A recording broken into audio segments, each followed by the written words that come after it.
Hi, butter beans with green chilli எப்படி செய்யலான்னு பார்க்கலாம். மிளகா அப்படி சேர்க்காம பச்சை மிளகா சேர்த்து பட்டர் பீன்ஸு கிரேவி செய்யலாம். கடாயை வச்சு கொஞ்சமாக எண்ணெய் ஊற்றிக்கிட்டேன், சோம்பு போட்டுக்கிட்டேன், வெங்காயத்தையும் போட்டுக்கிட்டேன். இதுக்கு நான் என்ன மசாலா அரைச்சி வச்சுருக்கேன்னா, கொஞ்சம் தேங்காய்,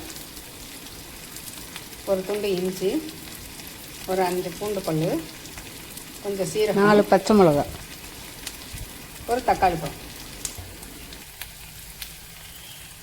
பட்டர் பீன்ஸை நல்லா வேக வச்சு எடுத்து வச்சுருக்கேன். இதில் ஒரு 1/4 டீஸ்பூன் மஞ்சள் தூள், ஒரு 1/2 டீஸ்பூன் கரம் மசாலா, நம்ம அரைச்சி வச்சுருக்க இந்த பேஸ்ட்டை சேர்த்துருவோம். அதில் இந்த அவிச்சு வச்சுருக்க பட்டர் பீன்ஸை சேர்த்துக்கோங்க. கொஞ்சம் தண்ணி சேர்த்துக்கோங்க. இது ஒரு 2 நிமிஷம் வேகட்டும், மூடி வச்சுக்கலாம். இது நம்ம ஏற்கனவே பட்டர் பீன்ஸு அவிச்சு வச்சதுனால ரொம்ப நேரம் வேகணும்னு தேவையில்லை. ஒரு 2-3 நிமிஷத்தில் வெந்துடும்.